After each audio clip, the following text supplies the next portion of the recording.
প্রিয় মিরপুর এলাকাবাসী, আপনাদের বারবার নির্বাচিত সাবেক সংসদ সদস্য, অবিভক্ত ঢাকার সিটি কর্পোরেশনের সাবেক ডেপুটি মেয়র, আমাদের শ্রদ্ধেয় পিতা আলহাজ এসি খালেক সাহেবের মৃত্যুবরণ উপলক্ষে তার নামাজে জানাজা পড়তে আমরা এখানে সমবেত হয়েছি।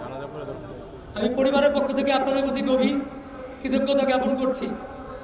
আপনারা জানেন যে আমরা বরাবরই মিরপুরবাসীর সাথে আব্বা তার জীবন উনি মিলিয়ে দিয়েছেন।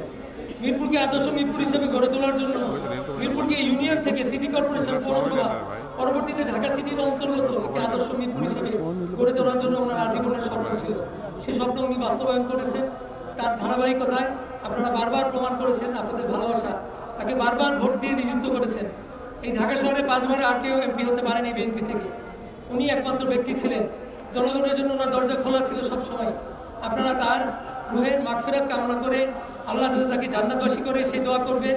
পরিশেষে আমি এখানে আসার জন্য আপনাদেরকে কৃতজ্ঞতা জ্ঞাপন করে আগামী শুক্রবার 10ই জানুয়ারি মরহুমের উপলক্ষে কুলখানি ও একটি দোয়া মাহফিলের আয়োজন করা হয়েছে। তার নিজ বাসভবন দারুসালাম স্থিত 59 দারুসালাম বাসভবনে বিকাল 3 ঘটিকায় আমরা একটি দোয়া মাহফিলের আয়োজন করেছি। আপনাদের উপস্থিতি একান্তভাবে কামনা করছি। ধন্যবাদ। এবং পরিশেষে আমি বলতে চাই, পরিবারের পক্ষ থেকে আমার জানা মতে বিগত 4 বছর উনি শয্যাশায়ী ছিলেন। কারোর সাথে ওনার কোনো লেনদেন ছিল না। তথাপি কোনো ধরনের যদি লেনদেন ওনার সাথে কারো থেকে থাকে, দয়াপূর্বক আমি এস এ সিদ্দিক সাজু আমার সাথে যোগাযোগ করবেন। ধন্যবাদ। এবং ওনার এই দীর্ঘ জীবন চলার পথে আপনারা এলাকাবাসী ওনার অনেকেই সান্নিধ্যে এসেছেন। কোনো কারণে যদি ওনার কোনো মনোকষ্ট, ওনার কোনো কথায় যদি কষ্ট পেয়ে থাকেন, আল্লাহর ওয়াস্তে অনুগ্রহ করে ওনাকে ক্ষমা সুন্দর দৃষ্টিতে দেখবেন। ধন্যবাদ। উপস্থিতি আমরা এখন কাতারবন্দি হয়ে